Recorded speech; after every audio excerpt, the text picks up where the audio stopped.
किसी ने उन पर गोली चलाई थी और वो गोली उनके कान के पास से निकल गई और वो बाल बाल बच गए। आज वो ये कहते हैं कि मैं इसलिए बचा ताकि मैं अमेरिका को दोबारा से महान बना सकूं। अब आप ये देखिए कि राष्ट्रपति ट्रंप के भाषण में भारत के प्रधानमंत्री मोदी की झलक कैसे दिखाई देती है। राष्ट्रपति ट्रंप ने कहा कि ये अमेरिका के स्वर्णिम युग की शुरुआत है और ये बात प्रधानमंत्री मोदी भी कई बार भारत के लिए कह चुके हैं। राष्ट्रपति ट्रंप ने कहा कि ईश्वर ने उन्हें इसलिए बचाया ताकि वो अमेरिका को फिर से महान बना सके। ये बात प्रधानमंत्री मोदी अपने भाषणों में भारत के लिए भी कई बार कह चुके हैं। राष्ट्रपति ट्रंप ने कहा कि अमेरिका में बिना नस्लीय भेदभाव के सबका विकास होगा और आपको पता ही होगा कि प्रधानमंत्री मोदी भी सबका साथ सबका विकास की बात यहाँ कहते हैं। तो दोनों नेताओं के भाषणों में कुछ समानताएं आज दिखाई देती हैं। अब ये देखिए कि क्या डोनाल्ड ट्रंप भारत और चीन के बीच एक संतुलन बनाकर चलना चाहते हैं। लेकिन इस मुद्दे पर आने से पहले मैं आपको कुछ वर्ष पुरानी बात याद दिलाना चाहता हूँ। कुछ वर्ष पहले तक जब अमेरिका का नया राष्ट्रपति आता था तो भारत में इस बात को लेकर चिंता होती थी कि नए राष्ट्रपति की पाकिस्तान नीति क्या होगी।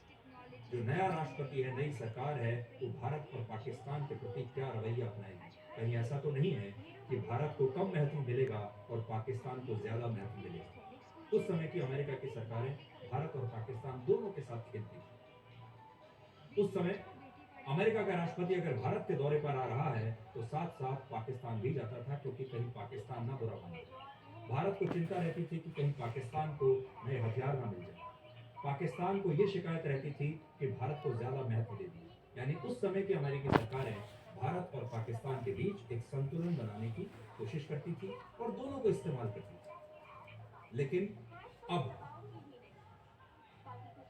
जो राष्ट्रपति ट्रंप, जब उनकी सरकार आ रही है तो अब भारत और पाकिस्तान की तुलना बंद हो गई है। अब भारत और चीन की तुलना होती है। अब राष्ट्रपति ट्रंप ये कोशिश करेंगे कि भारत और चीन के बीच कैसे संतुलन बनाकर रखें। सूत्रों के मुताबिक राष्ट्रपति ट्रंप के शपथ ग्रहण समारोह में चीन के राष्ट्रपति शी जिनपिंग को भी आमंत्रित किया गया था।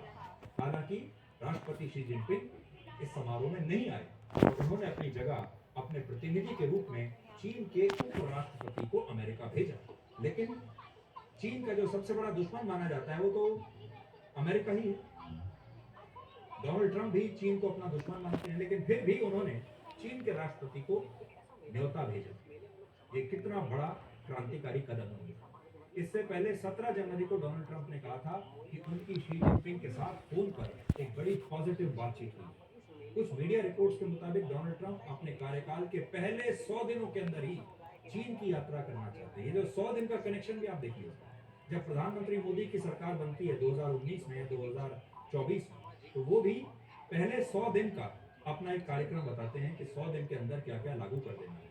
और डोनाल्ड ट्रंप भी यही कह रहे हैं कि पहले 100 दिन में उनका जो एजेंडा है वो क्या क्या होगा। उस एजेंडा में चीन का दौरा भी है। एक समय अमेरिका भारत और पाकिस्तान के बीच संतुलन बनाने की बड़ी कोशिशें करता है। अब चीन और भारत के बीच ट्रंप वैसा ही संतुलन बनाना चाहते हैं। अमेरिका भले ही चीन के साथ संबंधों को सुधारने की भी कोशिश करता है, लेकिन इसके साथ वो भारत के महत्व को भी समझता है। और ये भी स्पष्ट है कि अमेरिका राष्ट्रीय हितों से समझौते की शर्त पर चीन से बात कभी नहीं करेगा। और आज की वैश्विक स्थिति में चीन ही अकेला ऐसा देश है जो अमेरिका को कड़ी टक्कर दे रहा है, हर रूप से, आर्थिक रूप से भी दे रहा है और सुरक्षा की दृष्टि से भी दे रहा है। इसलिए चीन के राष्ट्रपति को शपथ ग्रहण का न्योता देना ट्रंप की एक नई कूटनीति हो सकती है। अब आप इन तस्वीरों को देखिए जो आपको भारत की ताकत को दिखाएंगी। भारत के और प्रधानमंत्री मोदी के प्रतिनिधि के तौर पर, विशेष दूत के तौर पर विदेश मंत्री एस जयशंकर डोनाल्ड ट्रंप के इस शपथ ग्रहण समारोह में शामिल हुए और इस दौरान एस जयशंकर पहली पंक्ति में बैठे थे। दिलचस्प बात यह है कि शपथ ग्रहण समारोह के दौरान कई देशों के प्रतिनिधि पीछे खड़े हुए थे, उन्हें बैठने के लिए कुर्सी तक नहीं मिली थी, जबकि भारत के विदेश मंत्री एस जयशंकर आगे की फर्स्ट रो में बैठे थे और ये विश्व पटल पर भारत की ताकत और महत्व को दिखाता है। सूत्रों के मुताबिक वो राष्ट्रपति ट्रंप के लिए प्रधानमंत्री मोदी का एक पत्र लेकर गए, जिसमें प्रधानमंत्री मोदी का राष्ट्रपति ट्रंप के लिए एक विशेष संदेश लिखा हुआ।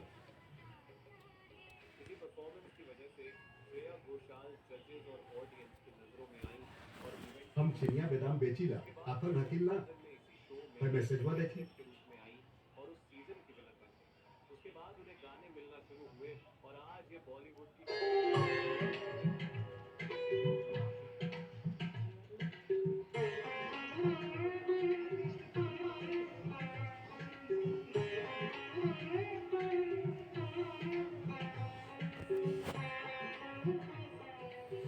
देखिए, अडानी समूह द्वारा महाप्रसाद सेवा का वितरण हो रहा है इस्कॉन के साथ मिलकर, लेकिन यहाँ पर हाई टेक टेक्नोलॉजी का भी यूज किया जा रहा है।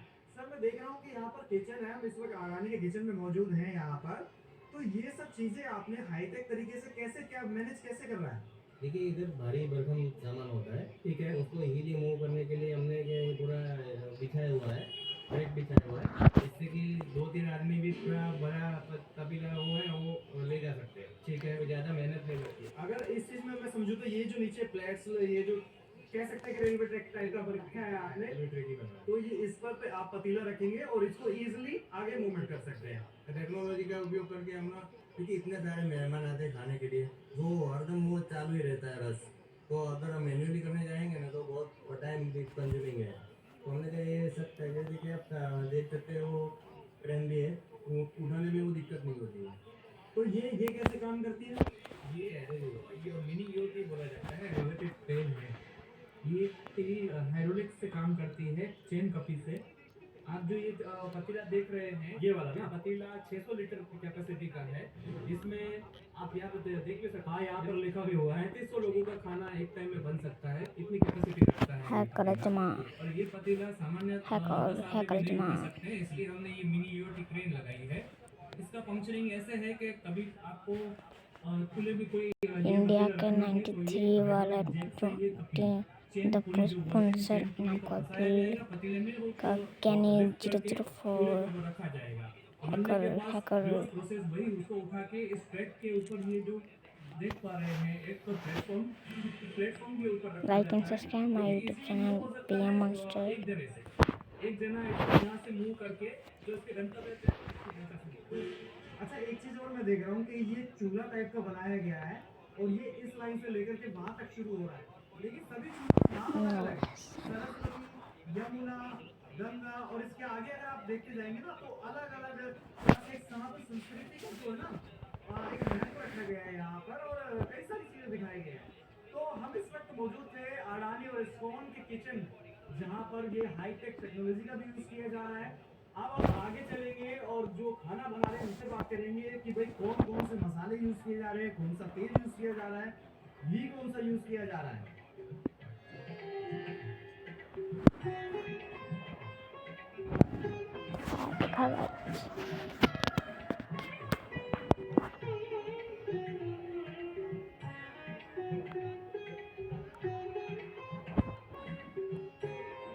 तो जी कैसे खाने की तैयारी की जाती है?